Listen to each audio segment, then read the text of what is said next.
Let me read it afresh. No, no. Yes. You see, then you'll expect him to say yes, yes, yes, yes. Okay? Right. Yeah. Kindly, you can read. I wanted to assist you. The first two lines of paragraph 78. That commissioners must sit and Wanderi were of the view that the results should be pushed towards a rerun, which in their view would be a win-win situation. Now, what did Commissioner Irene mean by saying pushed towards a rerun? Because I've not seen that in the act or anywhere in the law. It's not in the law. It's not anywhere in the law. So did you understand what she meant by saying pushed? I understand her to mean that we should find a way of removing these 233, 211 votes, but I don't know how that was to be done.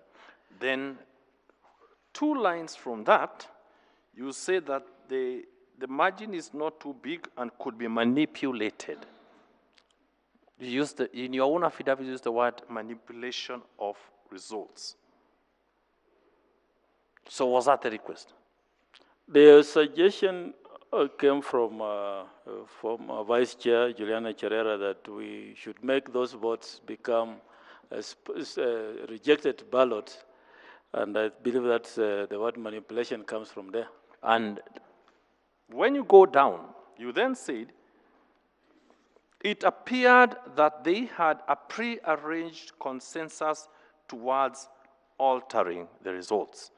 And the words I need explanation is, or you need to explain the tribunal rather, is why you use the word they had a pre-arranged consensus, and then altering the results. That is paragraph? Paragraph 78, third last line. The one that's, you see it? Where there's a name, yes. Francis Wanderi? Yes, because the four from the historical, I mean, the meeting we had earlier in the night, then this other meeting, and they were singing in, I mean, talking in same wording. I mean, they all supported the views of the visitors. I think that's what informed this opinion. This was your opinion? Yes. All right, thank you very much. Yeah. Then I've quickly moved, because I need to finish, to paragraph 80. You say that you did a reminder. And why were you reminding them of whereas they had taken an oath of office? Because I reminded my commissioners that we had taken an oath of office to comply with the Constitution and the laws of the land, and that the sovereign will of the people cannot be changed. We must announce the results as declared, and then we proceeded to do so. Then paragraph 81, you walked out. Yes. And just explain what transpired as you walked out. So the only conversation in that room when the results came was can we look at a way of changing this result? That was the only conversation. There was no other conversation. And was Commissioner Irene Masit part of it? Yes. Right, then after that? After that, I said, since we have the result, we have we have clear results from that 4C is complete. Let's proceed and finalize the process. Yes. Of declaration. And that's then I stood up and said, join me, and we proceed to finalize, because we had already given a time for declaration of results at 3 p.m. and the auditorium was full. Kenyans were waiting. Kenyans were waiting. Yes. And after that, did you, were there any constituencies that were remaining for announcement? Any? The constituency results remaining at the time? Yes, there were 27 constituency results which had not been announced, and the team agreed that Professor Gulia will be doing those announcements. Now, did you then go and were they announced? Did we? Go to the auditorium and were these 27 results from the 27 announced? The 27 constituency results were not announced because when we went to the auditorium, Professor Gulia was to announce them before we do the final declaration, but chaos erupted and we could not proceed with that exercise. You could not proceed with that exercise? Yes. And after the chaos, as the time the chaos erupted, were you all there? Was I? Were all commissioners present? When we walked to the auditorium for the final phase, only I and two commissioners, Professor Gulie and Commissioner Molu and the CEO went down. We left the other 4 commissioners behind in the boardroom. They didn't want to join us. They did not want. Was there a reason? I don't know why they didn't want to come, but I believe it was in line with the discussion we had that we had not acceded to their wish to moderate the results. To moderate the results? Yes. You then went to the auditorium? Yes. And there's something that happened there. Some? You did not immediately announce even the final? There was a legal requirement that we have to share results with the agents of presidential candidates. Yes. Yes. And paragraph 82 talks about that, yes. And we invited the agents then to come and go through the results and sign against Form 34C, which we did. And then thereafter we proceeded to the auditorium. Now, but you talk about 3 or 4, paragraph 82 signing. Paragraph 82, the 3rd line. Yeah, one of the agents refused to sign, Mr. Saitabao Kanchori, chief agent for Azimio la Umoja One Kenya. He said that he needs to be given the results of all the polling, the entire Form 34C. I needed a few days to go through it. A few days, and by the law, how many days were remaining based on the timeline? The timeline for declaration of presidential results is 7 days, and that was on the 6th day. This was the 6th day? Yes. Now, does the law envisage such a situation? Could you still proceed to make a declaration when one refuses? Yes, in matters election, right from the polling station, the presiding officer can, the result is not invalidated by failure of an agent to sign. It's not invalidated? Yes. Right. Now, we go to 83, you've talked about that, I'll not go there. We go to 84, so that I need to finish. 84, you talk about going to the podium. Kindly explain. So we walked to the auditorium. Yes. I and the commissioners present and CEO and the team. And immediately I sat down. A whole team of people now rushed to the pavilion and accosted us. Now, because this is an unprecedented situation, the arrangement at the podium, who had prepared it? The sitting arrangement? The arrangement was done by us. We remember head committees. Yes. One of the committees, security, and the other one for the tallying center. So all this was done by the commission, but we don't manage security. Security is managed by the National Police Service. So, but then everybody rushed to where we were, where I was seated with the commissioners, and the next thing we saw was chaos. Was chaos? Yes. And during the chaos, I know you've talked about being injured. I will not go there. Something interesting happened about, as related to where Commissioner Masit was. Can you explain that? Yeah. After the security was overrun and we managed to scamper to safety, back into the holding room, And in the holding room, we discovered Professor who had been injured, was bleeding. And Marijan also had injuries on the head, he was bleeding. I and Commissioner Molu had suffered some injuries, but not so serious. When we settled down, then we saw there was a meeting of 4 commissioners at Serena. You are yes. chairman of a commission. Yes. And you are saying you are injured. Yes. Right. I just want to take very few seconds to play a clip, Mr.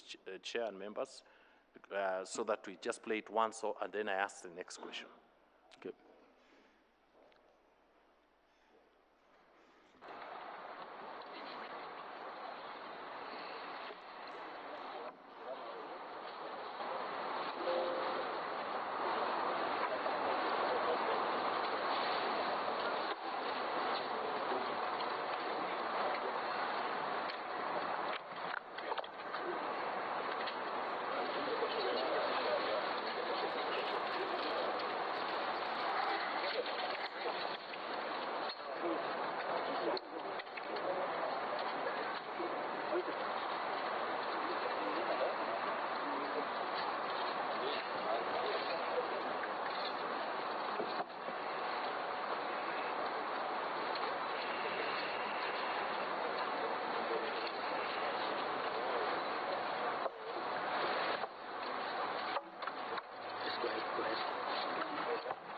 Okay.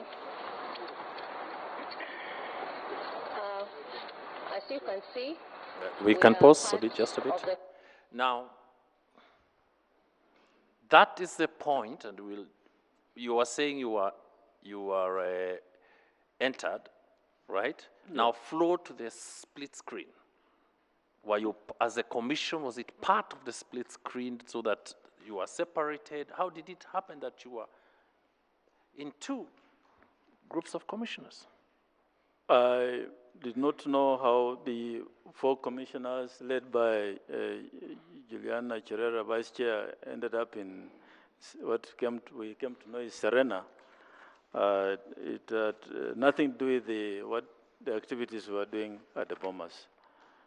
Nothing to do? Yes. Now, paragraph 85.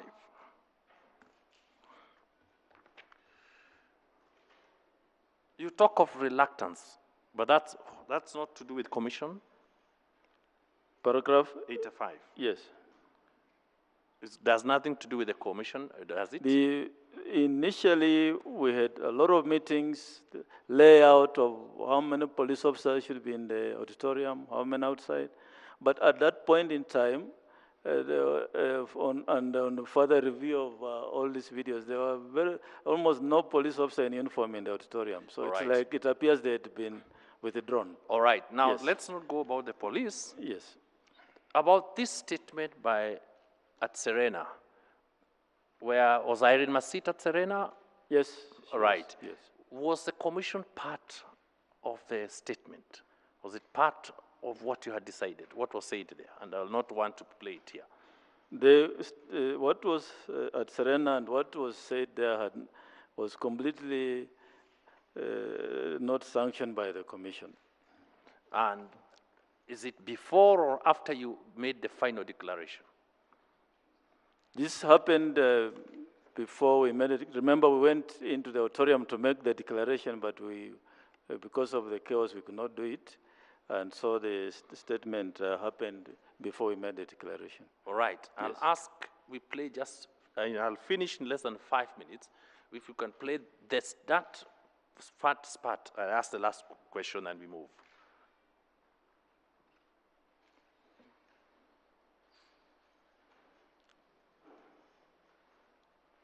Have conducted the 2022 general election, and we have ensured that we have improved the standards, and we have ensured that we have consistently communicated what is happening.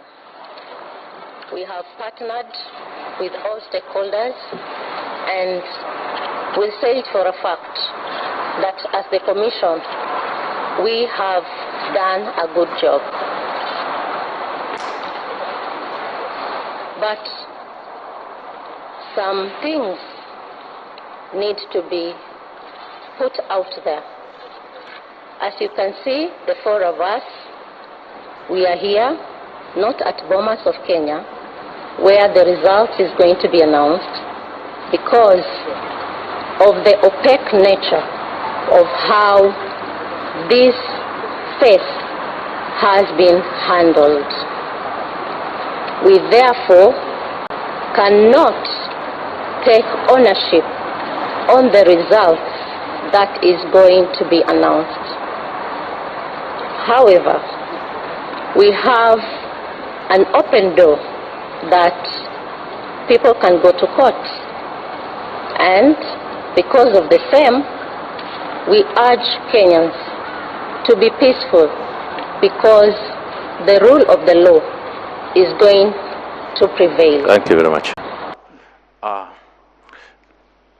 If you look at the petition by Reverend Thumbi, he talks about the statement, the opaque nature of how the results had been handled, and they cannot take ownership.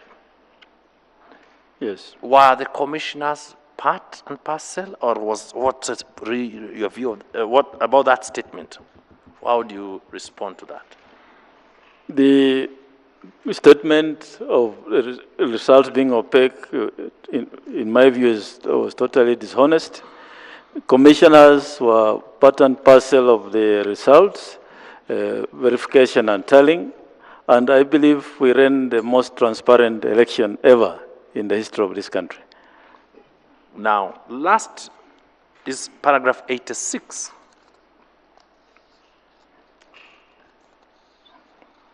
Yes. Paragraph 86, where you say that the 4 commissioners had fled the tallying center, and the remaining 2, then you went to say, I was apprehensive that there would be no opportunity to declare results, and the country could slide into crisis. Why did you say that in the affidavit?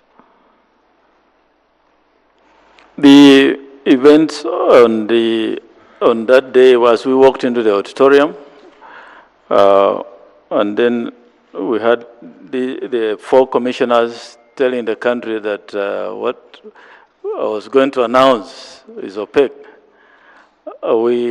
Then there was a possibility that if we don't finalize the exercise, there was tension in the country that time. And we felt it's prudent that the exercise be finalized. Thank you very much. Yes. Mr. Chair and members, thank you for the time. I'll hand him over to Mr. Akip Korea. Yes, Council. Mr. Chairman Emeritus, you know there are 2 chairmen here. We have His Lordship, Mr. Mchelule, and then we have Chairman Chebukati. Yes. Your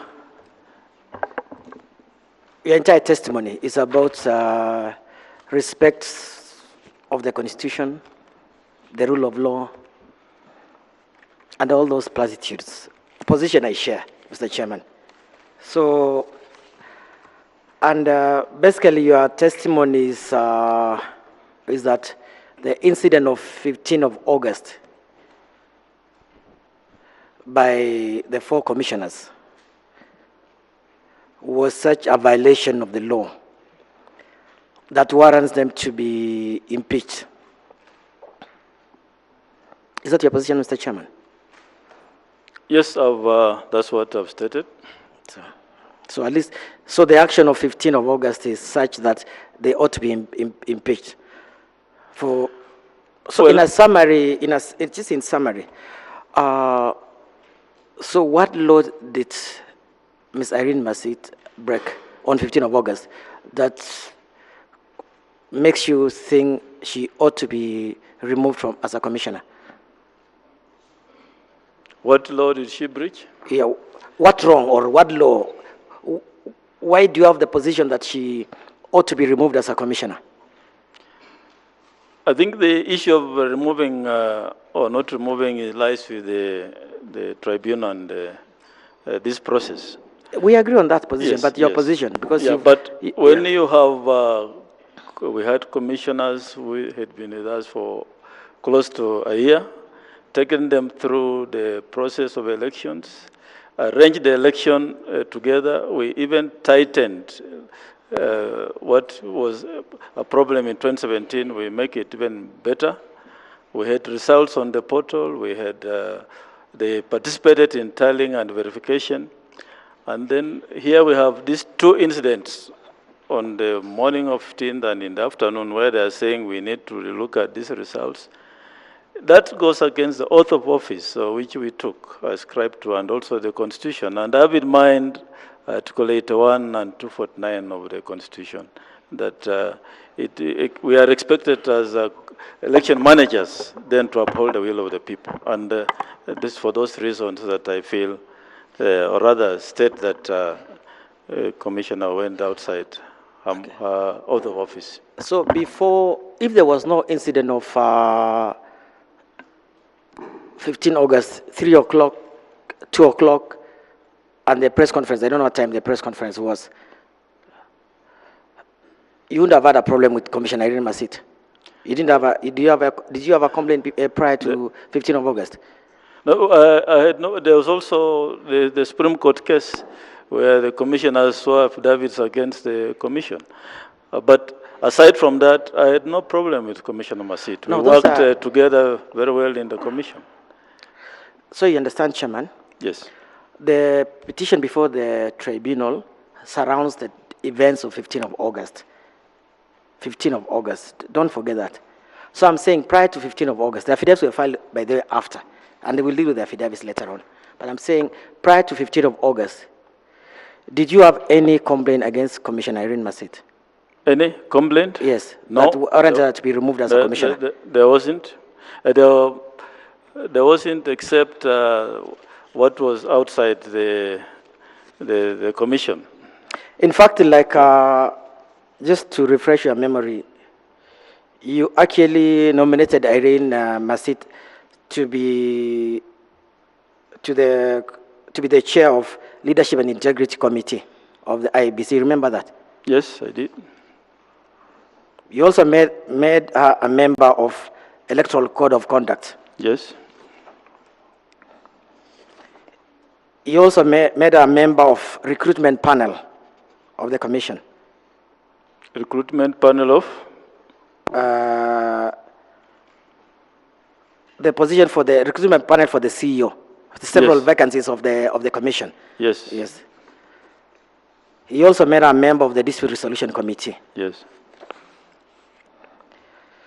And then finally, you appointed her to be a member of the Logistics and Welfare at the Bombers, the last.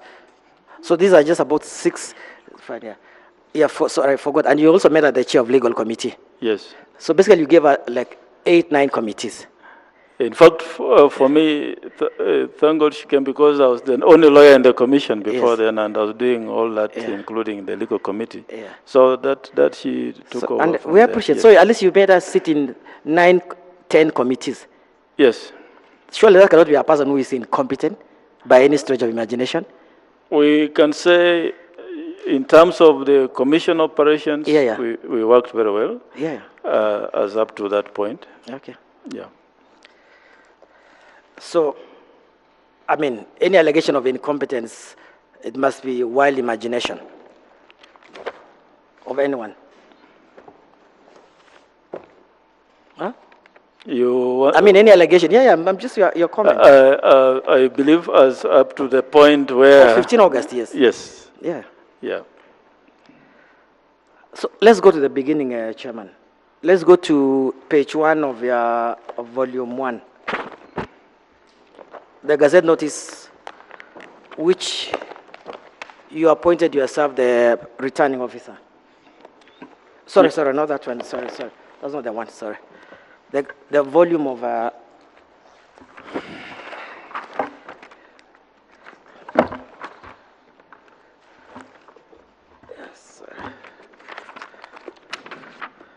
It's in your affidavit. Just I'm trying to get your affidavit. It's your first exhibit, I think.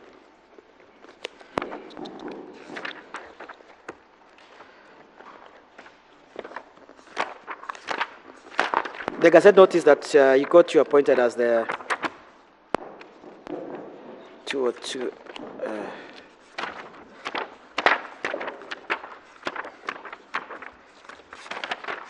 Sorry, yeah, page 234 of volume 4. You have volume 4, page 234. Simon, you can assist him. 234. Which one is 234?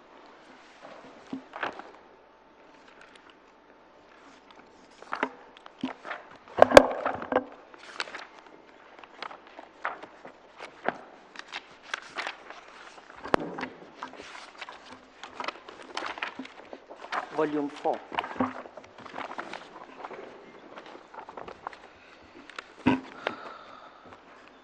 Is 234 something else? No, not 234. Sorry. My handwriting it shows like 234. It's actually 230, but someone has written 0 as 4. It's page 230, but you can see it's not like 0. It's page 230. 230.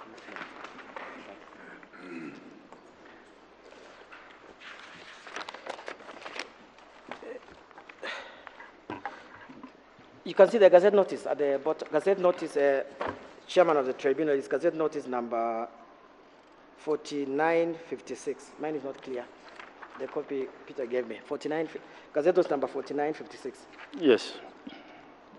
Chairman, there you've appointed yourself as the presidential returning officer, pursuant to Article 88.4. Simon, just give him the constitution. Let him read Section 8, Article 88.4.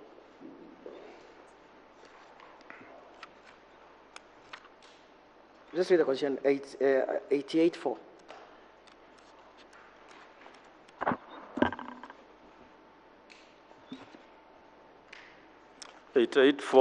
This says the commission is responsible for conducting or supervising referenda and elections to any elective body or office established by this constitution and any other election as prescribed by an act of parliament.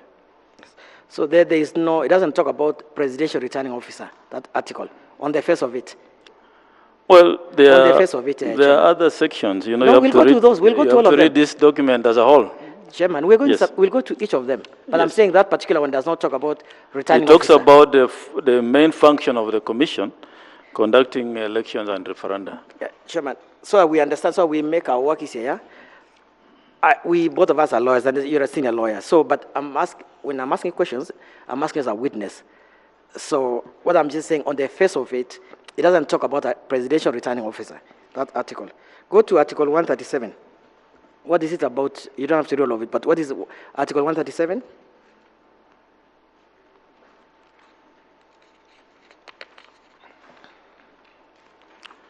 You want me to read it? Yeah.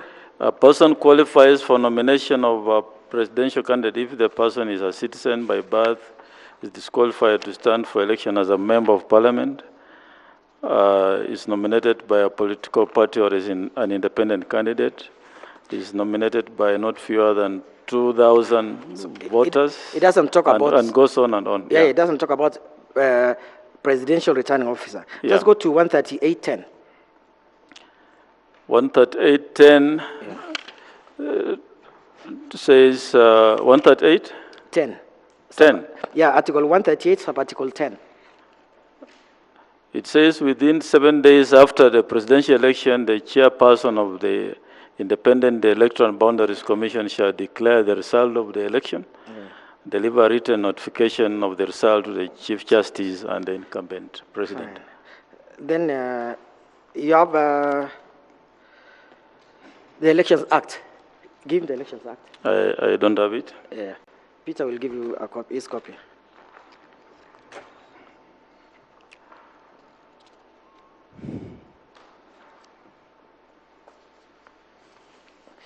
Just read what section 33, what's about section 33 of the Act? Section? 33. You don't have to read just the title. What's about what the, like...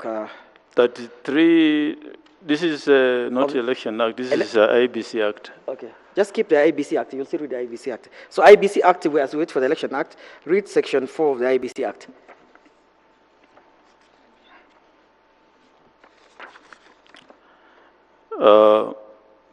Functions of the Commission. Yeah. As provided for by Article 884 of the Constitution, the Commission is responsible for conducting or supervising referenda and elections to an elective body Without going through or that office. section, in that section, is there any part in that section 4 that talks about presidential returning officer? Well, No, on the face of in it, so many words, Chairman, no. Yeah. You know, I just need an answer. And then, so get the Elections Act. Give him the Elections Act here, Simon.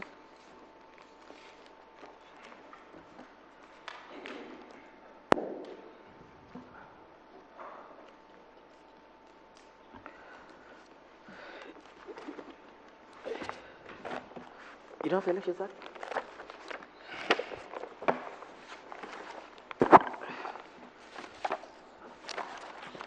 I'll give you my copy just 1 minute. No, in a minute.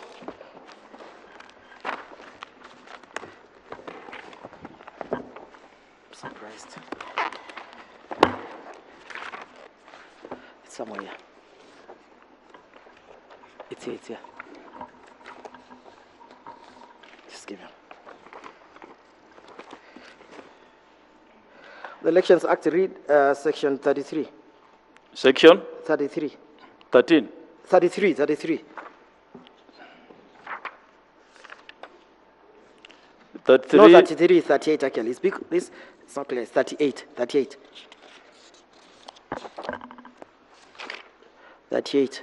38, holding of elections. After notice of an election has been published in the Gazette under Section 14, 15, 14, 16, 17, and 19, every returning officer shall proceed to hold the election according to the terms of the notice and in accordance with the regulations relating to elections. And it sets out the returning officers there. Well, it says, it doesn't set out anything. It just says returning officer shall proceed. And 39? 39, determination and declaration of results. The Commission shall determine, declare, and publish the results of an election immediately after close of polling. And the Commission shall appoint constituency returning officers to be responsible for the items listed. Okay. Do I read them? Yeah, it's fine. Just give me. So, okay. But what I'm saying, Mr. Chair, yes. Just give me the act, Simon. The Elections Act is very specific.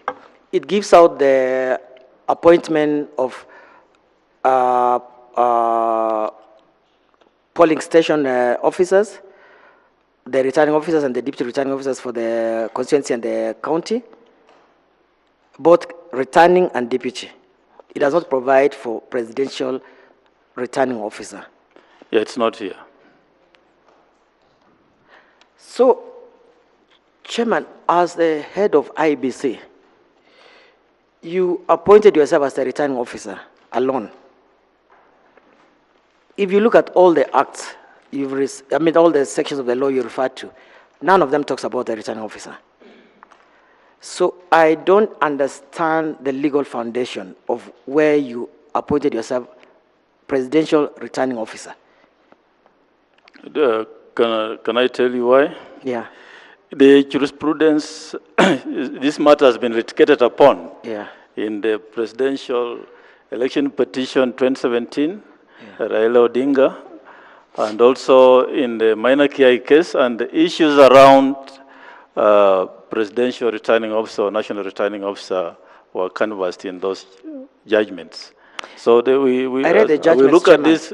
This has to be read alongside the jurisprudence. I read the judgments. Yes. The issue of a returning officer presidential was not an issue. It was never an issue. It was never an issue in one of the cases you're referring to, and it was not a finding in the judgments you're referring to. It was obiter. It was in between the judgments. It was never a finding of all those judgments that is a presidential returning officer. We'll deal with it in the submissions. The other issue, Chairman, is that the law, the Elections Act, gives returning officers and deputy returning officers for the other elections. So basically, it gives you an idea on the two levels of returning officers. Yeah. So why did you not find it fit when you appointed yourself returning officer to appoint a deputy returning officer? Yeah, the Article 138.10 is fairly clear on that, the powers of the chairperson cannot be shared. That's what this is in compliance with Article 138. That's for declaration. Yes. But returning officer is not just declaring. The returning officer does so many things. So I'm just asking, like, the same law says in the event of anything happening to the chair, the vice takes over. So you are telling us... I'm not aware of that same law you're talking about. Okay, we'll get it now in the IBC Act, whatever, where it says that the vice chair, when in the absence of the chairman, the vice chair takes over. It's in your schedule. Yeah, chairman. that's in the functions. Yeah, we'll read it. We'll read it in the Act. Yes. So I'm saying, so you want to tell us, Mr. Chairman, that if you are to get an accident on 14 or on 15, for whatever reason, God forbid, no one was going to announce our results? I am here. I know. I'm alive. And I'm saying, thank God you're alive. Yeah. But I'm saying we're not God. We're not immortal, Chairman. Yeah? We're not immortal. So, and you're not immortal, and you cannot claim immortality. Anything can happen to anyone, even me. So I'm saying, anything could have happened to you, our results would still have been announced by someone else. So why did you have the courage to appoint a deputy returning officer? My position is that this appointment was in compliance with Article 138.10 of the Constitution, which does not provide for, in the event of... Okay, Chairman. IBC, do you have a governance manual, corporate governance manual? Do you operate using a manual?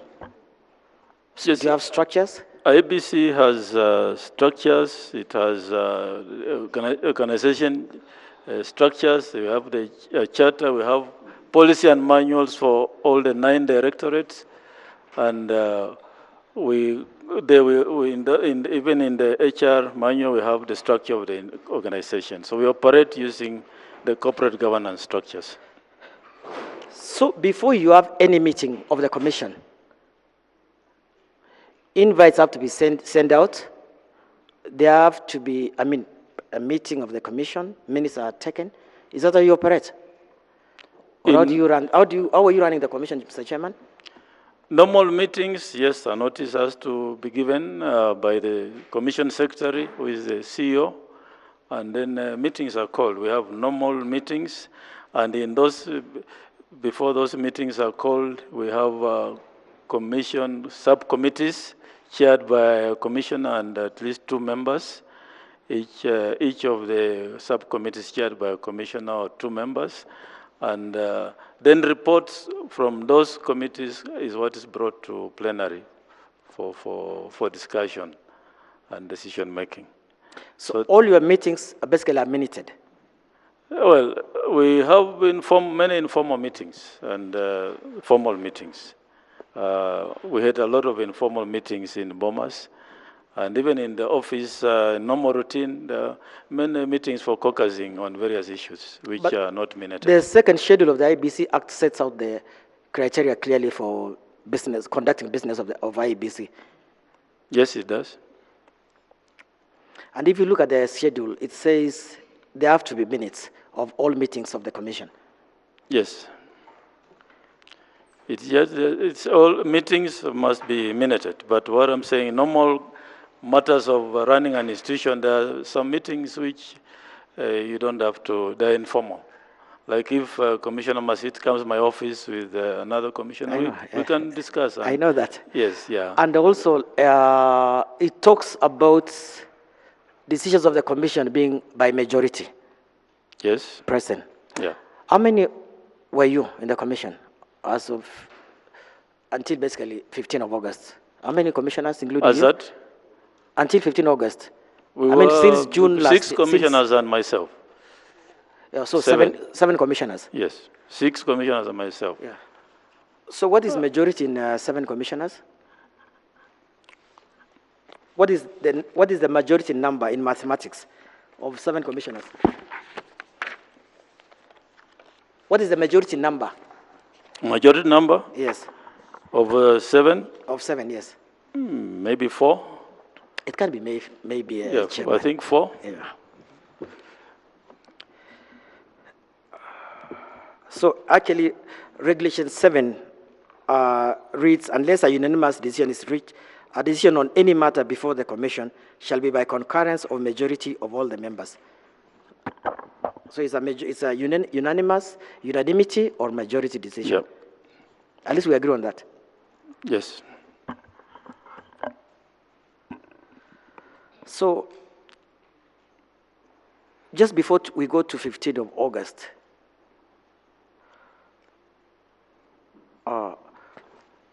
you know, the climax, I mean, the key duty of IBC is basically to conduct elections.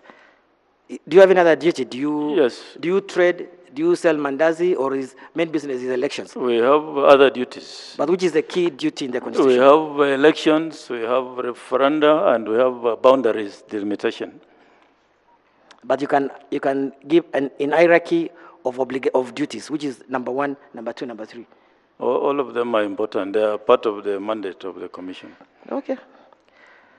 So, but elections is actually the key mandate of IEBC.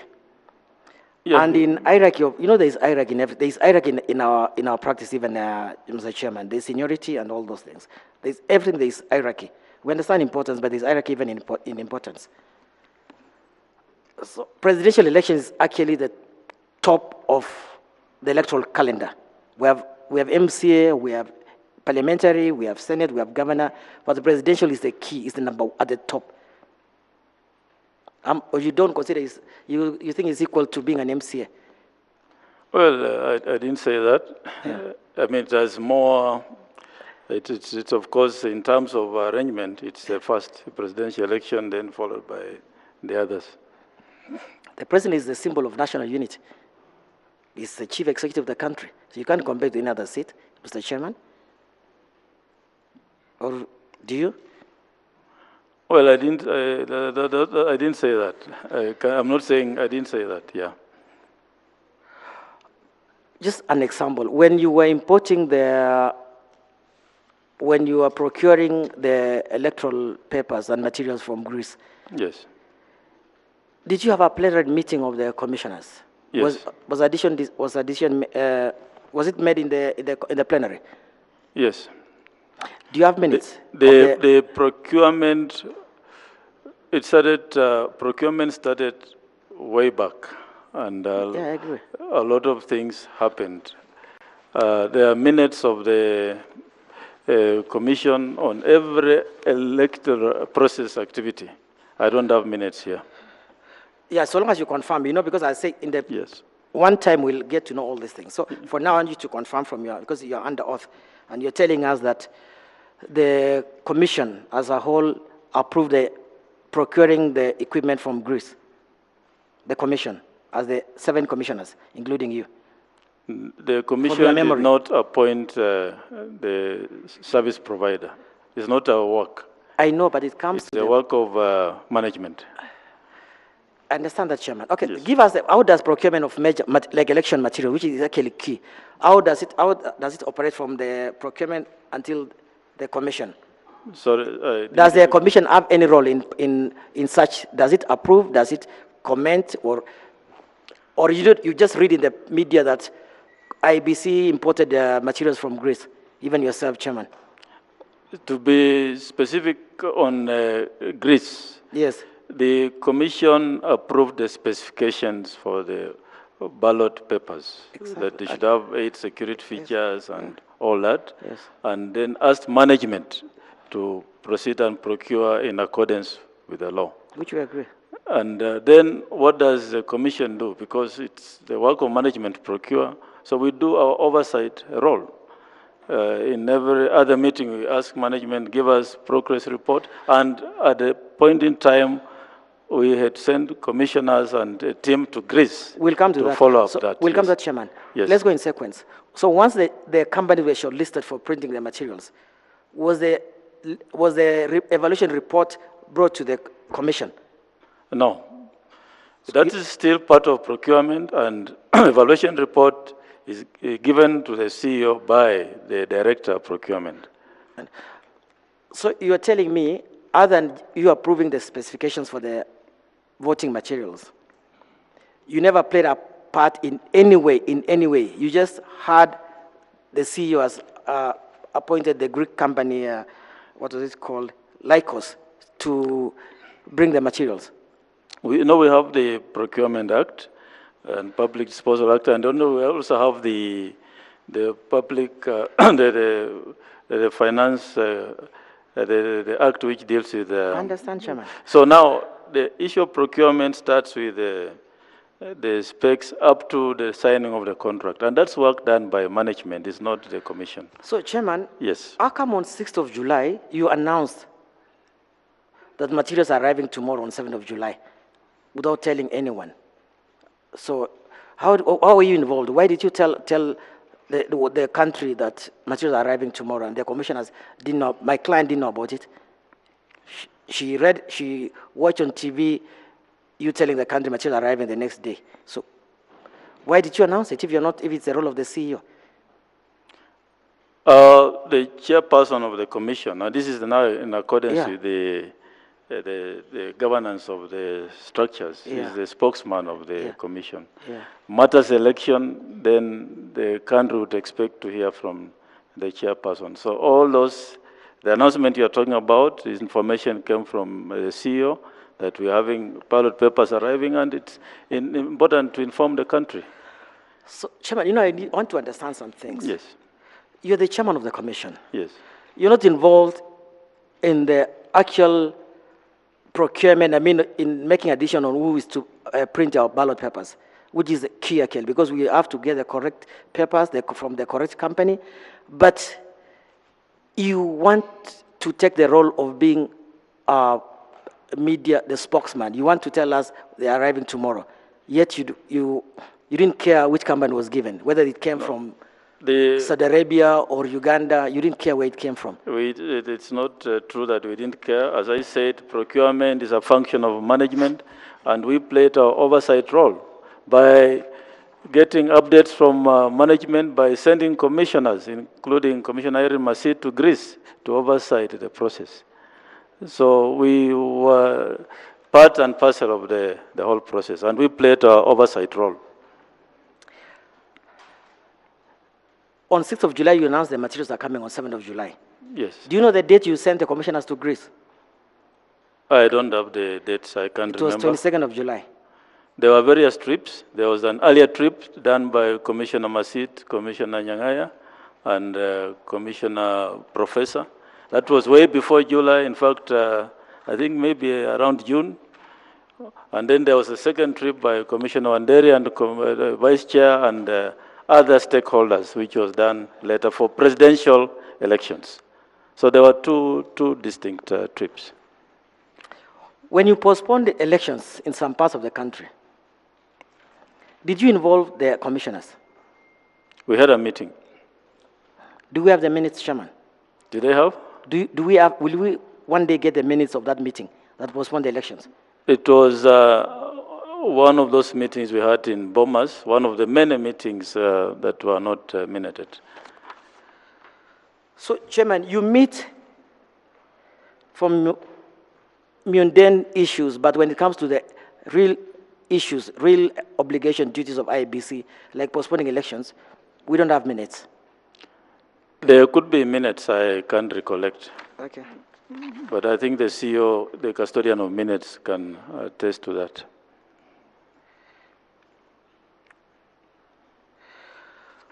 For any of those meetings in Bomas on 15th of August, do we have minutes of any of the meetings?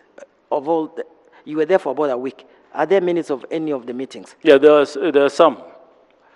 I remember there were certain meetings which had minutes, like there were some meetings on ICT. There are some which have minutes. They can be produced.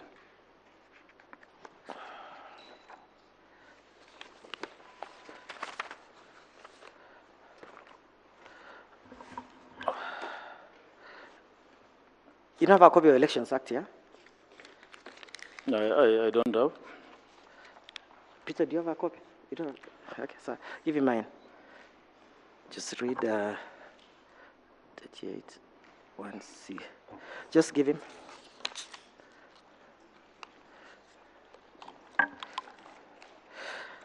Just read section 38 1C.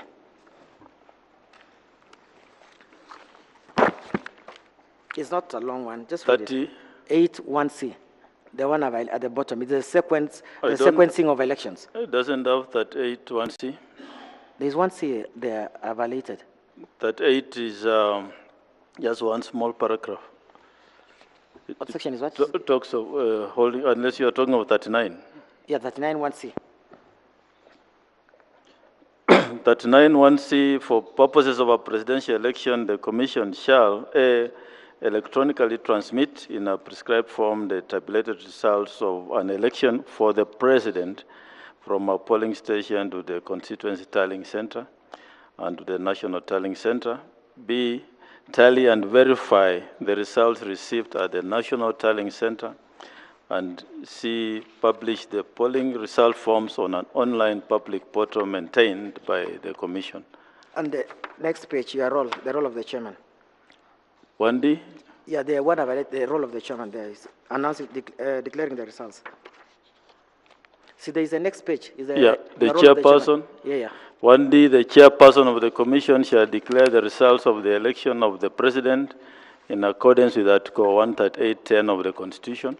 Yeah, yes, fine. Before determining and declaring the final results of an election under subsection 1, the commission may announce the provisional results of the election.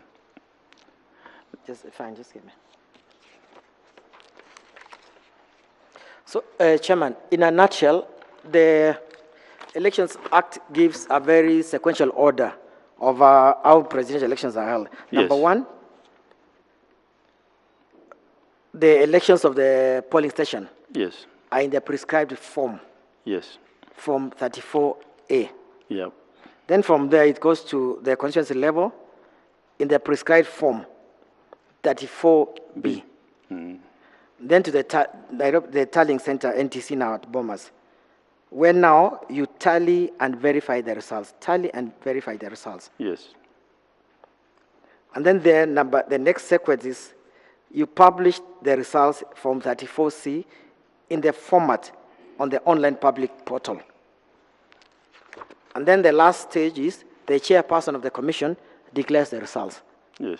Are we together with the sequencing? Yep. And you've given us your training manual. You remember your manual you gave us, the pathway, the elections pathway. Yes.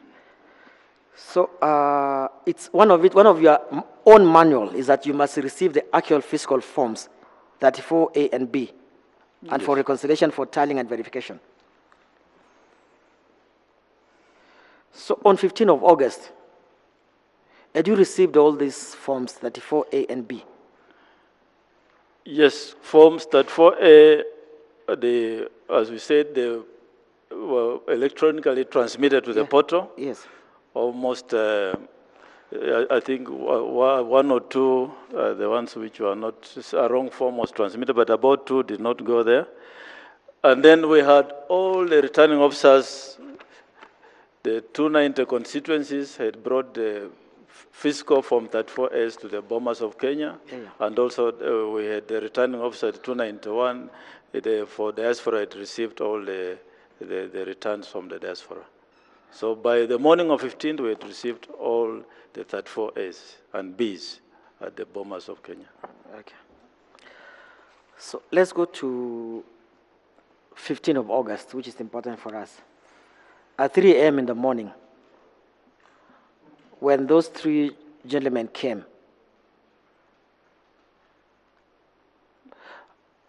how did you call the other commissioners? Were they just present? Were they around? Yes, the commissioners were all over the floor of Bomas following up verification and tallying. So how did you summon them? I sent somebody to call them. Physical, you send someone to, how will you trace people all over the place? I think the CEO was there. He just went and called them and they came. So, by this time, 3 a.m., results, you didn't have the results. The tallying and verification was still ongoing on the floor. Yes. So again, what was the message from the 3 gentlemen? What did they want you to do? They said we should consider declaring the Asmio presidential candidate as the winner, and in the worst case scenario, we look at a way of moderating results so that there's a runoff. Chairman, you know you're a lawyer, you're the chairman of the commission. At 3 a.m., there were no results. No one, at least, no one, did you know who the winner was at 3 a.m. in the morning?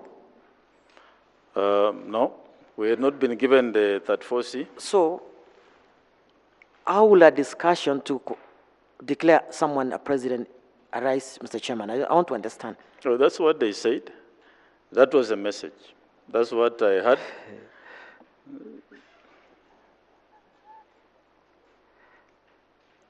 Did Commissioner Irene Masit actually speak? She spoke. You remember? Yes. What were our words? She said we should look at what the gentlemen have said seriously. We should consider. Say consider. The message, yeah. Was Nyangaya present at 3 a.m. in the morning? Another? On that day, that 3 a.m. in the morning, was he present? Who? Nyangaya. To my recollection, all commissioners were present. My information was that he was asleep. He hadn't even woken up. Are you sure he was there that day? My recollection is that all commissioners were present. I'm just wondering, if you can't remember that Nyangaya had actually not woken up, he was not there, how will you be able to remember what's chairman?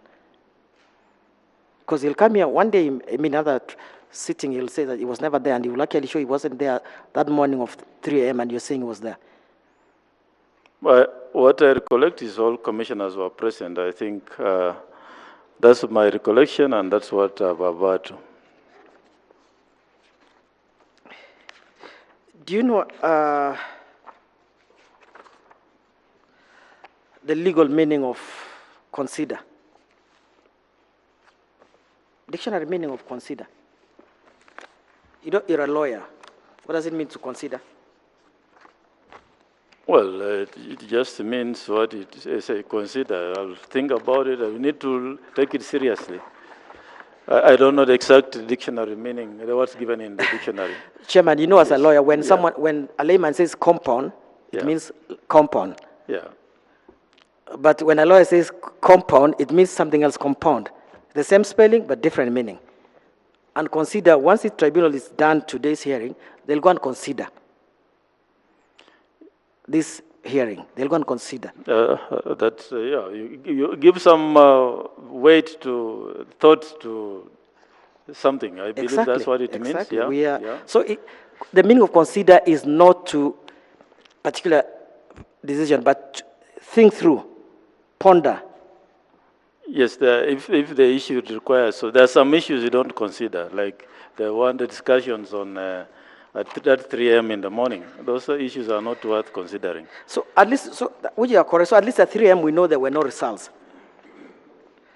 The next, when you met the next committee people, what time was it?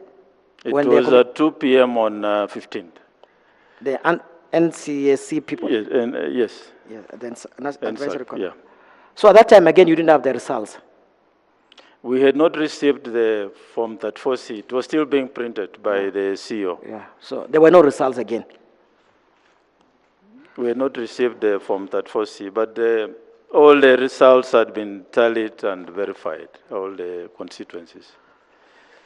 You told us that this group of people, they looked threatening and they basically threatened you. I mean, you looked threatened, you felt threatened and intimidated. No, they didn't look threatened. It's a message. Or is a message? The message they carried. And they said we should look at them carefully to see the composition of who they were. So, Chairman, you've been the chair for 5+ years, about 6 years, senior lawyer, and you felt threatened, or there were threatening. My client has hardly been there for a year. So, from your own perception, how do you think she was feeling? Threatened, or she didn't care? I mean, because if the chairman is threatened, sure. What about the other commissioners? It was, you have a team of people walking in with a message, and the message was such that, first, you don't expect such a message in a democracy, a country ruled by a rule of law. And I agree with you on that, Chairman. Yes, then secondly, they are telling you this is a message from the National Security Advisory Committee. Of course, it's a threatening message, but as to whether I was threatened or not, I think is that your question? No, you told me that, okay, maybe I rephrased it. The message which was threatening. Yeah, the message was threatening to you. But for me, I just did my work. Of course, I was not threatened. I imagine I agree with you, Chairman, that you did your work. What I'm just saying is about the effect of the words that they were threatening. The words were threatening. That's what you said. The words were threatening. Yes, because of the nature of the message and the team that came with it. And I'm saying you, as being a chair for 6 years, and the words were threatening, so you can imagine the effects of the same words or the same people on Commissioner Irene Masitu, who has been there for just a year. I think she can speak for herself. Okay. I don't know how she felt. Your position, Yeah. By that time, we didn't have results. And Marjan walked in at first. Let's go back. When you appointed Gulie to be the head of the presidential tallying process and the other commissioners to various roles, did you have a plenary meeting with the commissioners? We did not have a plenary meeting. I think we had possibly some informal meetings. But issues of appointment to tasks is basically, even for meetings, subcommittee meetings, somebody has to steer the ship. And as Chairman, a chairperson, you must give guidance in any organization. You don't call the commissioners at the only 6 and you tell them, I'm giving you this role, I'm giving you this role. Because my client tells me that she didn't even know until when they arrived in Bomas what role, what commission has been given. She got her own letter and everyone got their own letter, and it was like confidential letter. So they didn't even know what roles they've been given. That's how you did it. I assigned the commissioners' roles to which I believed would be help us to manage the Bomas operations. And I believe that each of them did their role. They didn't complain that I don't want to do this role, give me another role. Nobody complained. Yeah, they did. Yes. But you appointed Gulie and Marjan, CEO, to be basically in charge of presidential elections, the tallying and the verification process, because you made them alternate team leaders, which is in law again is alternate is equal. It's basically co-equal. And Gulie admitted yesterday. So what's the question? So I'm saying, yes, basically you made Marjan and Gulie have equal roles in the presidential tallying process. They were co-chairs. What we needed at Bomas was a team that can deliver. As to Marjan is the CEO and professor, they each have a contribution. The Marjan manages the management, and the professor is a commissioner. So I don't think there was anything wrong with that. Where were the offices at Bomas of Marjan and Gulie? Offices? Yeah. Where were they the Bomas structure is that there was no offices for commissioners. They were all sitting in one common room. there was only an office for Marjan and myself. So the commissioners were all sitting in the boardroom or in a VIP room. Guliye told us he never announced the results because he was busy throughout. He was? He was busy in the tallying and the verification process. So where was he? Because he wasn't there. At least if we watch all these videos of bombers, we wouldn't see Guliye until the last day. So where was he all that time? What room was he in? The bomber structure, within the main auditorium, there are holding rooms. Yeah. And then there's a VIP room. Yeah. So commissioners were oscillating between each of those rooms. I'm asking about Guliye. Where was Guliye? Because he was a team leader for tallying and verification. Where was he situated? I'm just telling you, there were no offices for commissioners. The way we have in anniversary towers, each commissioner with an office. Yeah. At Bombers, there were no offices for commissioners. We had the main auditorium, which is an open space, and a holding room, and that's where the commissioners were sitting, mainly in the holding room. It's only the CEO and myself who had an office now on the other side, the administrative block. So, Chairman, you're telling us that when you had visitors at 3 a.m. in the morning, and when you're the National Security Advisory Council at 2 p.m. in the afternoon, you summoned the commissioners to come and meet visitors at 3 a.m. or 2 p.m. Yes. But you don't have the same diligence to summon commissioners to discuss the issue of tallying and verification of presidential elections, the actual work of the commission, to tell them, Commissioner, so and so, this is your role, this is your role. But to meet visitors, you call them from whatever they're doing to come and meet visitors at 3 a.m. in the morning. Let me say this. The duties you are referring to were meant to prepare the tallying center for the tallying and declaration of results. Issues, the duties you are, but all commissioners participated in the tallying and verification, and they were free to go wherever they wanted within the premises. So it's issue. Now, when you say about allocation of duties, the chairperson, and in any organization, somebody has to allocate duties. I agree. And you cannot sit and discuss now. Everybody will say they want this particular function. Then you end up with a lot of problems. So as a chairperson, as a leader of an organization, you must steer the ship. You must allocate We'll duties. come to that, Chairman, in a short while. So at 4 p.m. on 15th of August, you summoned the commissioners. Then Marjan walks in. In your own affidavit, you said he gave copies of the final results to each commissioner. Yes. That's what the affidavit says. Yeah. He gave copies to each commissioner of the results. And remember, Chairman, you're the chairman of IEBC. Yes. And you know the meaning of results is not the results of a screen. That's not what the law says. So is it your position still that Marjan gave every commissioner the results? He handed over to me, then I passed copies to all the commissioners. You said a copy to each commissioner. Is that your position, Chairman? Yeah. Every commissioner was given a copy. Copy of the results? Copy how many of pages? The results. Each commissioner was given how many pages of results? How many? Pages of results.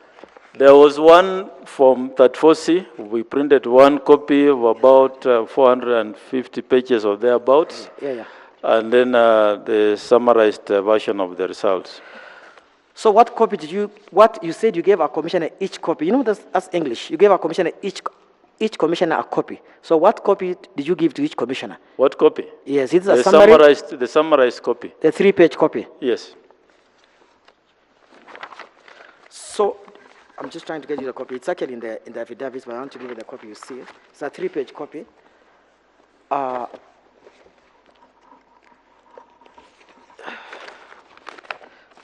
Give him this one. Just confirm to the tribunal that this is the copy each commissioner was given.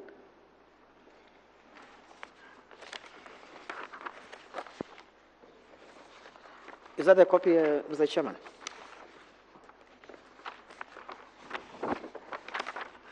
Yes, this is the one. That's the one. Yep.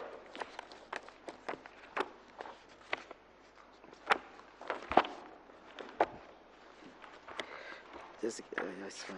So just let him have it. Just, look at. Just look at the information. Just tell the I think tribunal what the we better information be is there. guided the page where that is. Oh no, it's okay. It's in the affidavit. It's you said yes. In the affidavit of one day. Is it one day? I'll give you just in a minute, Peter. Chairman, sorry, we're taking our time, but this is crucial because it's actually what's important for.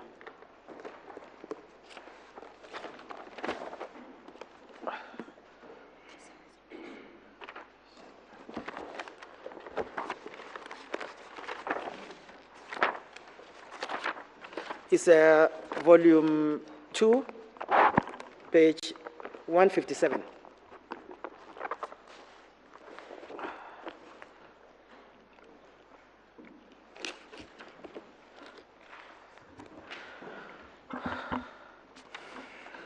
Mr. Chairman, yeah. So,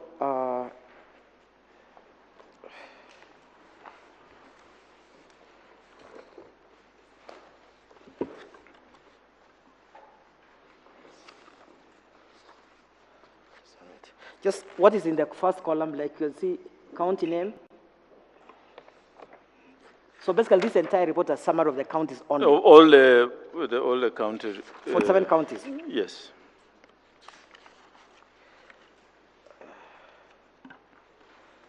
And then there's also diaspora after the 47 counties, which includes prisoners.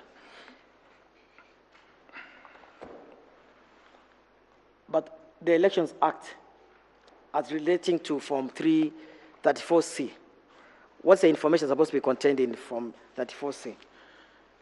Form 34C is a summation of all the results from the polling station. That's Form 34A is what translates into 34C. So 34C in the law has 40, how many polling stations? 46,229 polling stations. That's what we had in... And 290 constituencies and 47 counties.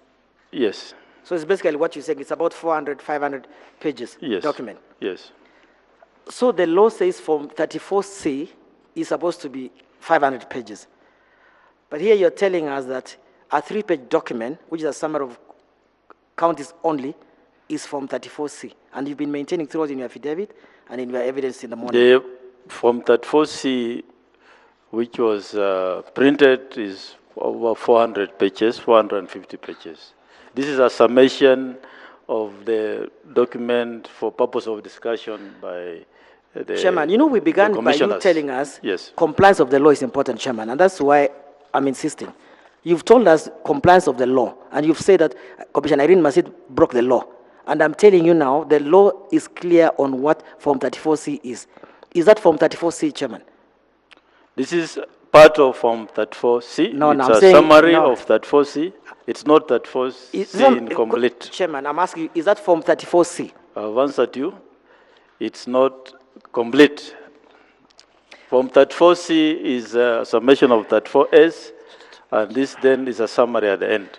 Chairman, there's a format of Form 34C in the Elections Act, and I'm asking again, Chairman, is that the format prescribed? It's the Elections Act says in the prescribed format. Is that the prescribed format of 34C? This is a summary at the end of no, the Chairman, form. I'm saying, is that the prescribed format? The Form 34C itself is in the format prescribed. You can show me 34C if you have it here. It was... yeah, I want to show you the Form 34C, how it looks like. So we can... just give me a minute. So that we can make progress. This is not Form 34, Form 34C. That's what I need to confirm only. This is a summation at the end of Form 34C. It's part of Form 34C. It's part of, but it's not. Yes. It's not. So, and in your affidavit filed in the Supreme Court, Chairman, did you file Form 34C? We filed, first of all... In your affidavit? In your affidavit? Yes, we submitted all the Form 34S all Form 34Bs and the entire Form 34C to the Supreme Court. What I'm saying, Chairman. Yes. Chairman, in your affidavit, you refer to several documents. Is there any part of your affidavit that you've referred to 34C and annexed it? In your affidavit in the Supreme Court, not what you submit, but I'm saying in your affidavit. Even your lawyer can assist you. Show me one paragraph in there. There are 3 affidavits you filed in the Supreme Court. I just want one paragraph that you said, herewith annexed is Form 34C in the format prescribed in the Elections There Act. was no need for that because prior, the law says immediately after an election petition is filed, the Commission must submit to the Supreme Court all the results in Form 34A, B, and C. And we had already submitted those documents to the Supreme Court. You know, So Chairman, there as was a no lawyer, need to annex them to my you know, as a affidavit. lawyer, if you file an appeal, if there is no notice of appeal, there is no record of appeal without notice of appeal. It's the mandatory document. When it comes to presidential elections, unless there is Form 34C,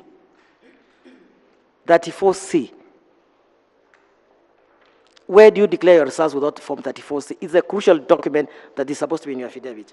I'm saying the documents were already filed to the Supreme Court in accordance with the law. And the Supreme Court deliberated that matter and arrived at a judgment on the 5th of September. What time did you announce the results, Mr. Chairman? Presidential results, what time? I don't remember the exact time, but it was around 6 p.m. 6 p.m. on the 15th of August. What time did you upload Form 34C in the format prescribed in the Elections Act in the IBC portal? As tallying and verification was ongoing, Form 34C was automatically generated into the system and uploaded to the public portal.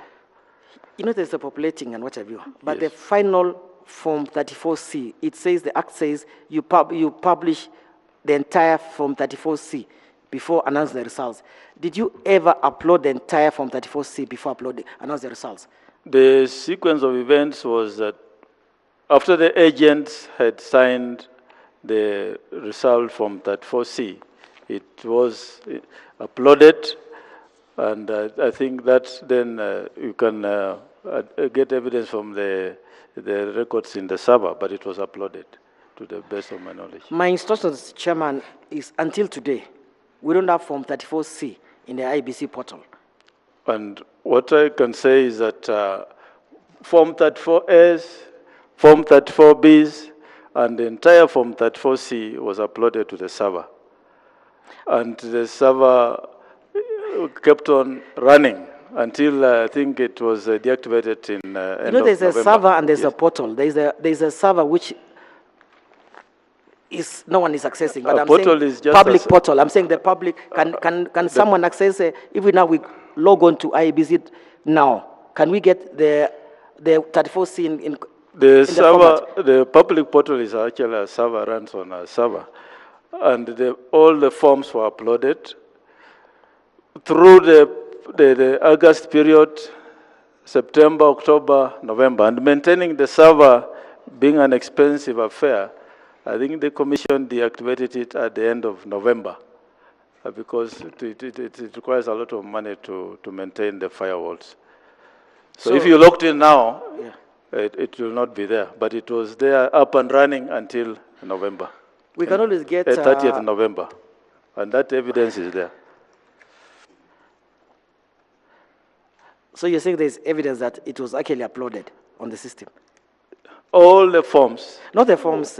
You know, the law says And that 4C was not just uploaded, but shared again with hard copies were shared with all the presidential candidates and their agents subsequent to the declaration, during declaration and after. So they were uploaded and they were shared. So those documents are out there. So the meetings again of 3 a.m. and 2 p.m., there were no results. Peter likes saying that I like legal maxims, law maxims. You know the maxim, ex nihilo nihil fit. Sorry? Ex nihilo nihil fit. Nothing comes out of nothing. So if there were no results, there was nothing to be moderated. There was nothing to be discussed. Well, that's your opinion, but the commissioners were part and parcel of the process, and the exercise has been completed. I'm saying, And, I'm saying that is, I mean, that's a legal principle. Nothing comes out of nothing. By the way, the results that the commissioners kept going to read to the public, you're aware they were handwritten. They were never typed. Well, the None of them was process, typed. just to take you back, the Form 34S came with the returning officer together with 34B, and where there were a bit of errors in the Form 34B, it was corrected, and before posting into populating the Form 34C. So where there were those corrections, I think that could be on the Form 34B. And that's where the handwritten issues may be coming in. But whatever was written was in agreement with agents and the teams that were on the No, but I'm saying they were just floor. handwritten for the record. They were not, they were... Not all of them, but Most of them. a number of them. Just to go back, when, you know, you've been with the three commissioners, Molu and Gulia, for basically 6 years. So you had built a kind of a comradeship with the three of them. When the four joined you in September, did you do anything to bond the groups, the two groups, to gel? Did you create a unified commission? About comradeship, I don't know. We were just working. I mean, it's public perception. It's public knowledge, Chairman, that we always saw the three of you and the other four were together. The three of you were separate. So I don't know. Maybe it's public perception. We have it wrong. I don't know where you saw. In the commission, we worked together, and as your client, everybody we were free with each other, and we took all the trouble to ensure that the new commissioners were up to speed, including. But did you gel the groups? Did you try to create one unified commission? We had various retreats. We had trainers. We bonded and we gelled, and we took them through the process of elections, which it's documented. When you finished reading the results on 15th of August, you told us, the other commissioners said they went to hide. Did you also go to hide? No, I went to my house, and I was in my house throughout. I didn't go to hide anywhere. Oh, okay. Yeah. Do you know Peter Chelanga? Have you met him, a person called Peter Chelanga? No, I've not met Peter Chelanga. When you had the issue of the materials at the airport, when they were seized, the materials, the election materials, and somewhat it was resolved, you didn't have a role in the resolution of the... Okay. Let me ask a blunt question. Did you meet the president to resolve the issue? On which materials? When they were seized at the airport from those, what is it, Venezuelans or what? There was some materials you were seized at the airport, which was public knowledge. Yes. Did you meet the president to resolve it? No, I didn't meet the president, but the issue was resolved. When the Venezuelans were arrested, did you meet the president? During that time? Yes. When? The Venezuelans were arrested. No, I did not meet the president. Did you talk to him? No, I didn't talk to the president. And the materials were seized, did you talk to him? No. But they were somewhat resolved. I spoke with the Director of Criminal Investigations and the Inspector General of Police on those issues. As I say again, Chairman, all this is one day will come out, how it was done. But for now, we'll just leave it like that.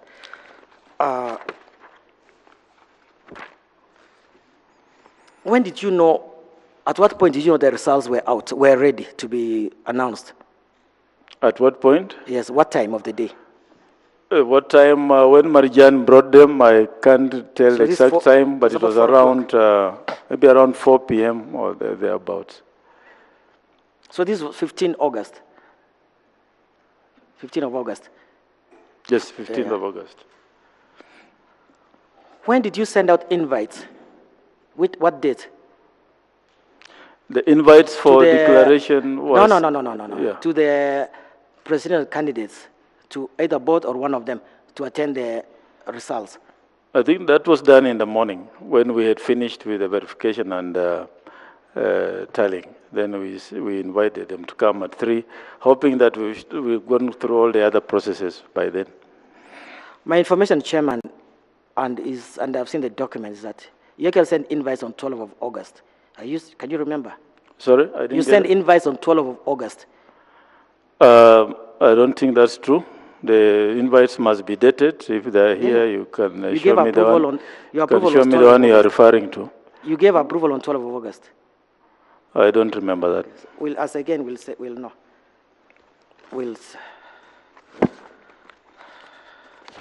Chairman, do you know the 4 petitioners who have filed to remove, who filed this petition initially?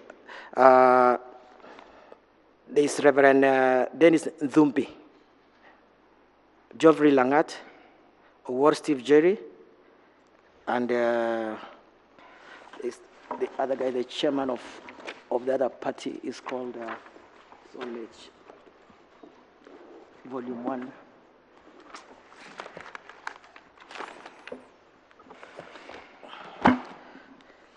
Zakaria Matayo.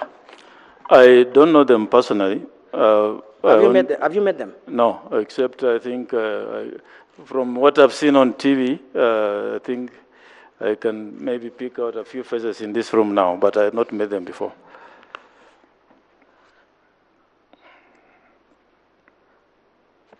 So just finally, so you're not a witness of these 4 people? They are not the ones who brought me. Then you were I was invited brought by here the tribunal. Yeah, tribunal. Just for the record, so we know yes, that. I was invited by yeah. the tribunal. So you did not play any part in preparing the 4 petitions filed in National Assembly? Did you play any part in preparing the petitions? No, I did not. Were you aware of them? I was only aware when the matters went before the parliament. But you were not aware before? No. Finally, Chairman,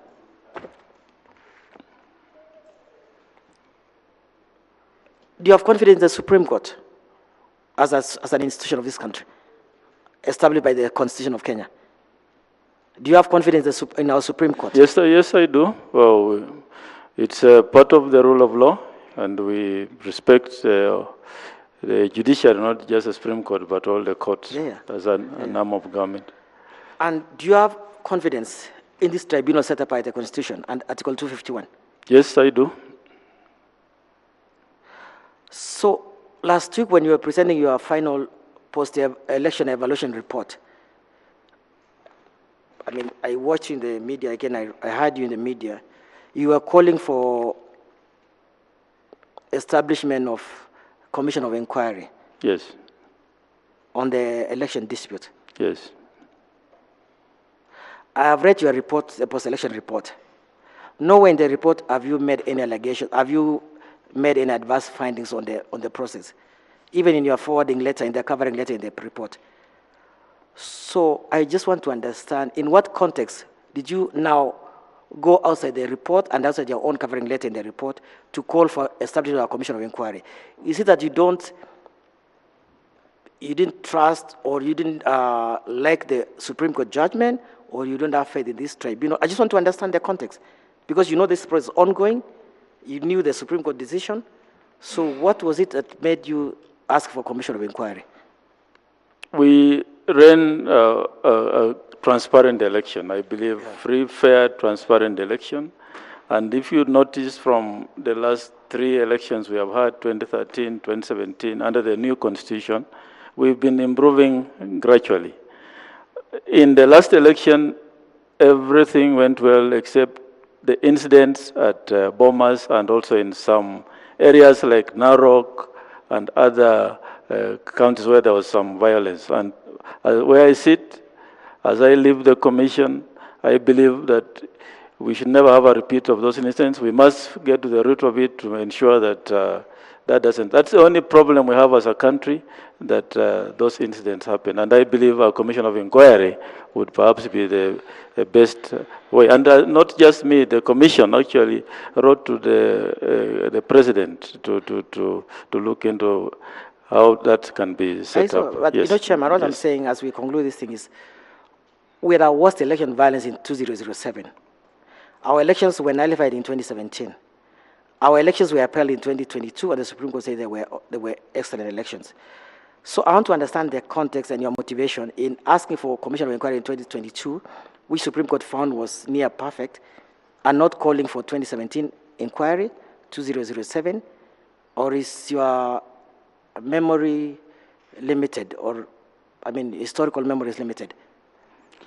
Well, I don't understand the question. I'm saying What's the question? we've had worse situation. We have 2017, which we chaired, which was nullified, and there was violence in 2017.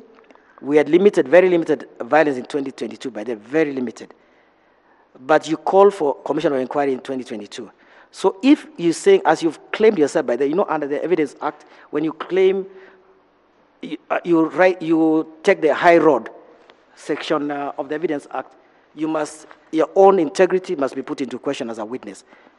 So you've called for commission of inquiry to 2022 elections when there was no violence. We didn't have much killings. We had killings in 2007, and we had elections nullified in 2017. You were the chairman in 2017.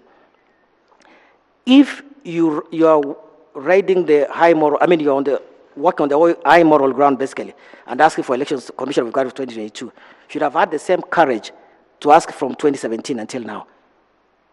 Why didn't you ask from 2017 until 2022? There was no violence in 2017. What we are talking about here is violence. We are talking about individuals attempting to subvert the will of the people. None of these issues were there earlier. And this can only be unearthed in, Chairman, under your watch, a situation 2017, like this one.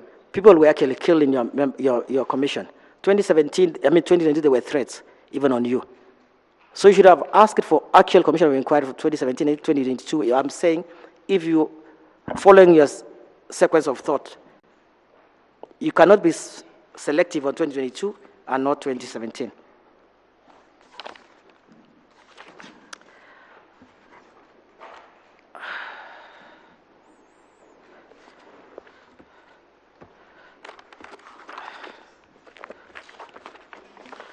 Chairman, just before I conclude,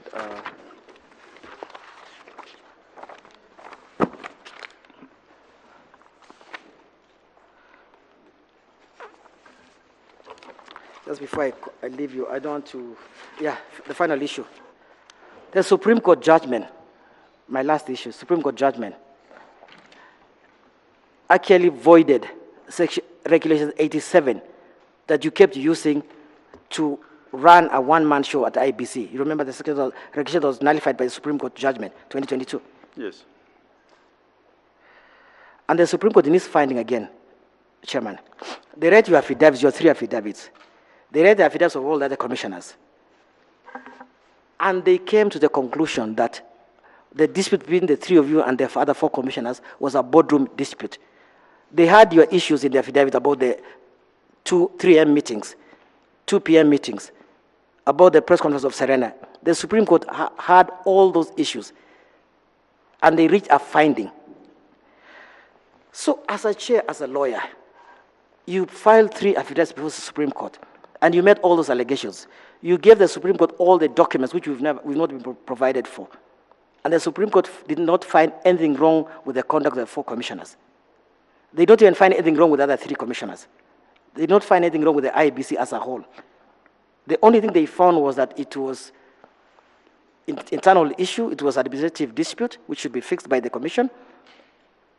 So why do you still want Commissioner Irene Masit to be followed for the events of 15 August when the Supreme Court already had it and determined it? Well, as I said, the Supreme Court had 9 issues for determination. 9. And all those issues were dealt with. There was no issue as to the governance structures of the IABC. If there was, then we could have filed a relevant affidavit to that effect. But having said so, I think the recommendations of the Supreme Court is what informs part of the post-election evaluation, and I believe those issues will be addressed by the incoming commission.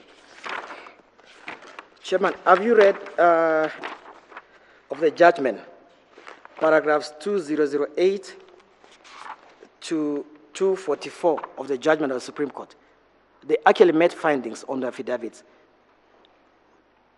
Yes, I'm saying the issues for determination. As a council, you know, we answer to the issues for determination. And the issue about how the commission is governed was not one of the issues. If it was, we would have filed relevant documentation to give the Supreme Court a chance to make a finding on whether the commission follows those governance structures or not. And I believe those findings could not have been the same if we had that opportunity to put the documentation before the Supreme Court. My understanding of the judgment is that they actually reached conclusions on the conduct of the commissioners, the 7 commissioners, and made findings in paragraph 243, and the last final findings of the judgment. So again, I'm asking, if the Supreme Court had your affidavit, let's say again, let me agree with you that they did not reach a finding on it, but they had your affidavit in which you set out the disputes. You set out the meetings of 3 a.m. in the morning, or 2 o'clock Serena conference. So if there was anything wrong with those incidences, why didn't the Supreme Court decide on them? And they had the evidence before them. I think that's for the Supreme Court to say. I don't know what the judges considered or did not consider, but all I know is that all those affidavits were filed around the same time on 26th, 27th, and there was no time for filing further affidavits and rebuttals and so forth because of the limited time we were given. So I believe we put what we could in terms of focusing on the issues that had been set for determination. No, because when you spoke initially, Chairman, you were so into the word can say emotional about it, that there was like breach of the Constitution. There was like an intention to subvert the will of the people. When did you file your affidavit? To the Supreme Court? Yes. I think they were done on the 26th of August. Of August. The incidents you're referring to are 15th of August. You had 2 weeks to do, about 11 days to do the affidavit. So if you are so minded that there was an intentional will to subvert the Constitution or to the will of the people, because you set it out in the affidavit, and it was dealt with by the Supreme Court. So my issue is that why is it being revisited? It has been dealt with by the Supreme Court. Should it be with finality? Do you have an issue against Commissioner Irene? You don't sit in the commission? I'm here on invitation of counsel for the tribunal. And what I came to say is that what I said in the affidavit is true to the best of my knowledge on events that happened. As for Commissioner Masid, what I've said is what she said, and that's why I'm here. Thank you, Chairman. Yes.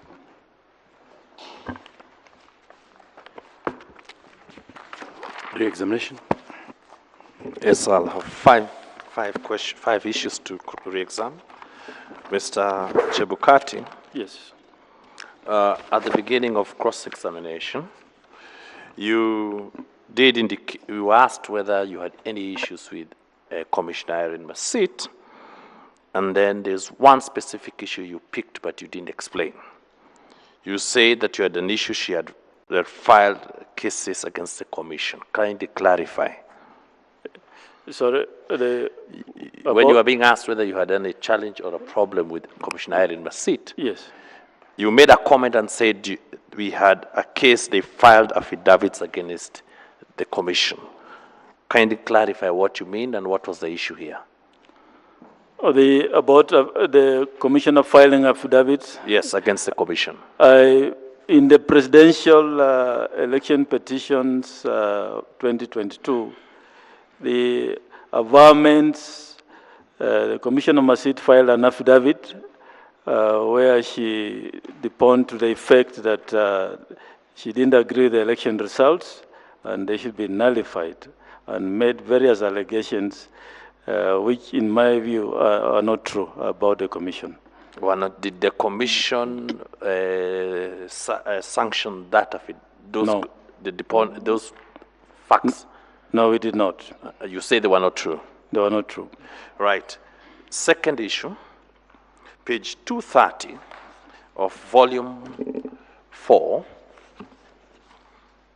I am aware you are not a party in this matter, but it has a gazette notice. Was it ever challenged, set before court or anything by Commissioner Ray Masit or anyone? No issue was raised about this gazette notice until it's today I'm hearing, and I think when matters went before the Supreme Court. But the commissioners did not raise any issue. Even in your sittings, did she ever raise any issue about these notices at all? Absolutely not. No issue was raised about it. It's the first time you're hearing. Yes. Right. Third, there's an issue raised about allocation of duties to different commissioners and staff of the commission. Yes. Was the Commissioner Irene Masita allocated? Did she challenge or raise issues before today? As I mentioned, the only issue was she did not want to work with Commissioner Wanderi. When that was resolved, she continued with her duties as Happily. allocated. Thank you. Yes. Second last question. There are so many questions raised on forms, right? Form 34C. And Mr. Kip Correll, counsel for Commissioner Masit, mentioned paragraph 208 to 244 of the judgment, and he mentioned it. 244A, there was a clear finding.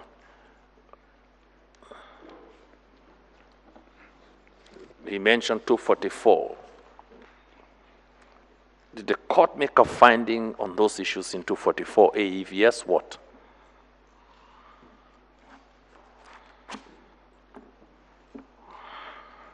Yes, 244A, where the court said we are satisfied as a finding that notwithstanding the divisions apparent between the chairperson and the 4 commissioners, IEBC carried out the verification, tallying, and the declaration of results in accordance with Article 138, 3C, and 10 of the Constitution. That was the finding. So that issue settled?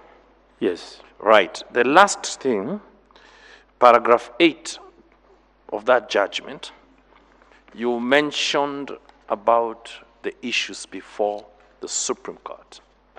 Jasim, the first paragraph 8 of that judgment.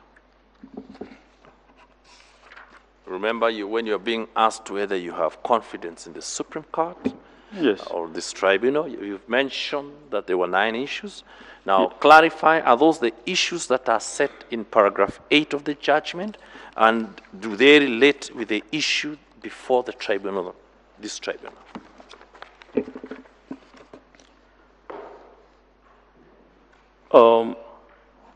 I go through them? No, just confirm whether they're the ones. Yes, they are the ones. These are the 9 issues before the Supreme Court, which were canvassed before the Supreme Court. Right. What about, is the issue before the tribunal part of those? Was it part of the issues that were before? The issue about? Before this tribunal? No, it's not part of these 9 issues. It is not part of those 9 issues. Yes, yes. Many thank you, and thank you very much, Mr. Chairman and members. I would leave it at that unless the tribunal members have any question. Mr. Chebukati, we thank you for finding time to be with us, and wish you well. Thank you. Thank you. To leave, yes. Thank you.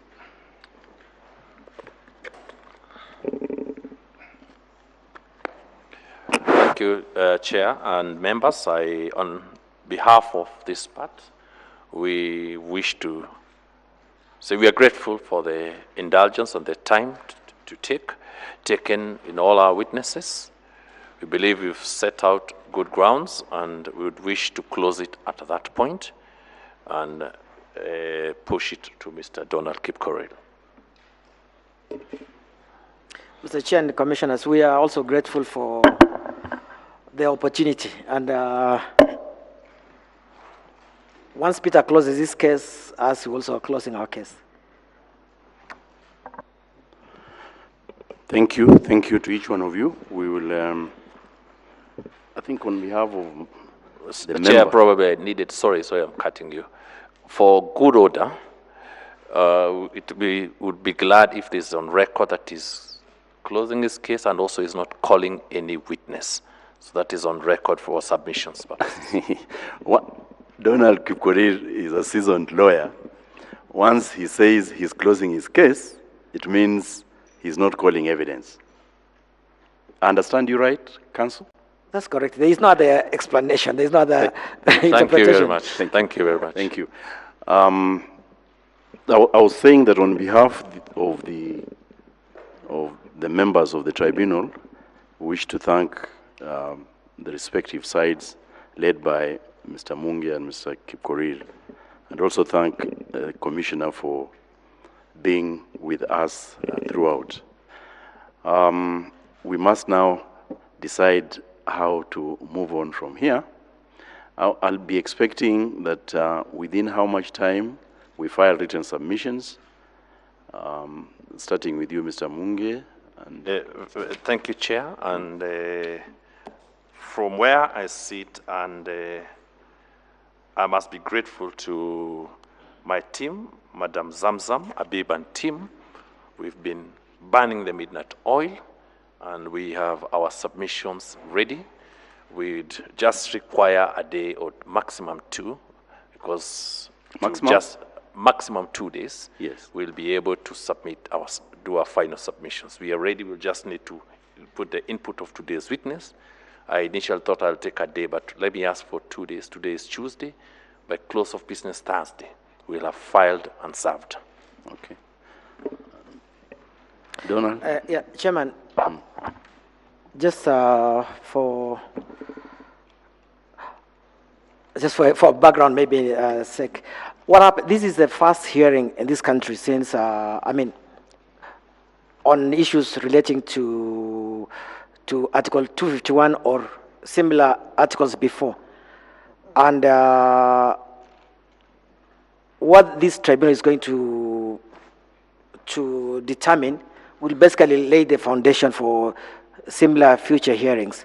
So this, you later they set the bar high or low, which depending on how whatever it comes out. And as for that, I need sufficient time to do my submissions. When we had our last meeting, I indicated I needed 14 days. I will not expand. I will have asked for more time, 21 days, but I'll stick on the 14 days we had agreed in the meeting. But I want 14 days to run from the time I receive Peter's submissions and the Hansard report. As you see, I wasn't making notes because my understanding was that there is a dictaphone and there is an answered report. So I needed the answered report and for the proceedings and then the submissions. Then I'll do my submission within 14 days from receipt of both.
How soon will the Hansard report be ready?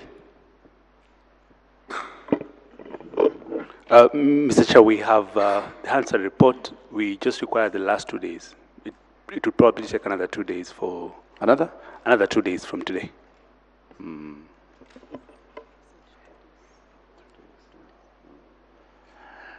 Yeah, okay. Chairman, just before you Yes, give yes, the yes. elections, just to, I'm a student of history. The last impeachment in England happened in 19th century, 18th century actually, Warren Hastings. It took 8 years, and it was the last impeachment in England. So as we are within... When I smile, it appears to be giving you some impression. no, I'm just telling you that... You've asked for 14 days. no, Wait, you've asked for 14 days. The members have said they'll give you 14 days. So you are reading too much into nothing. No. Yes, yes. No, I was just telling history. I was just telling history that the impeachment actually of England took 8 years. Yes. This history that you've read, we've also read.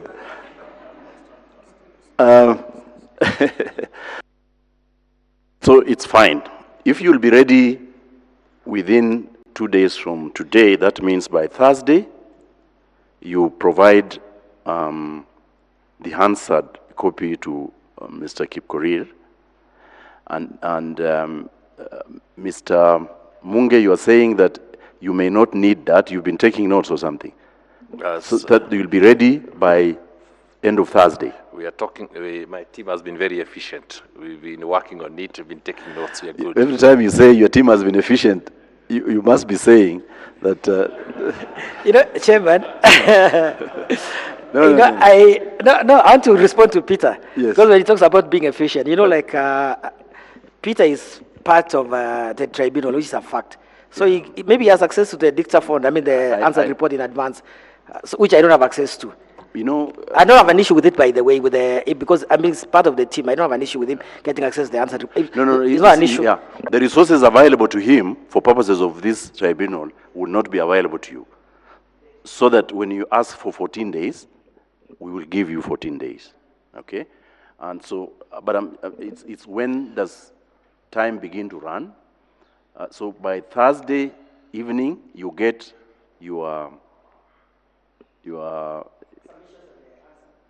submissions and copy of the Hansard.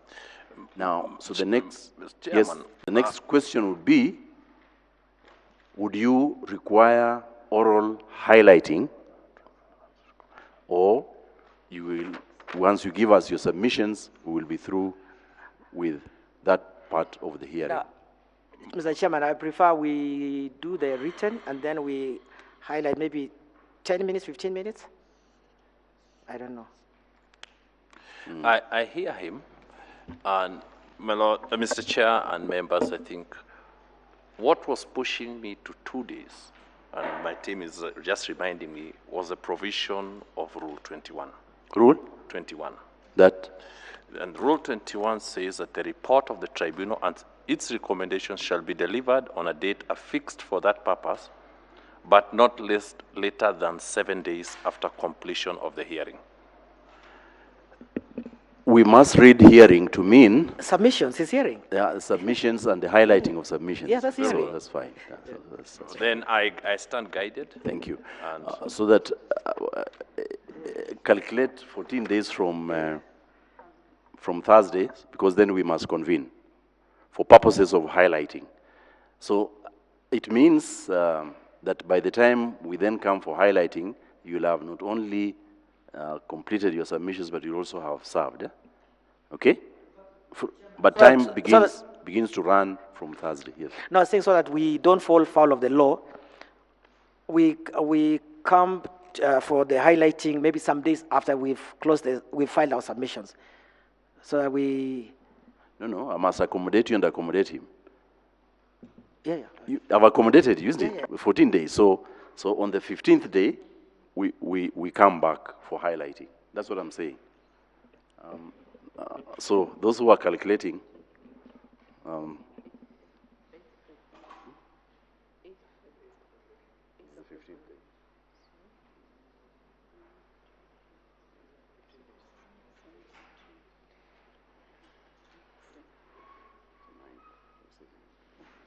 so on 9th February at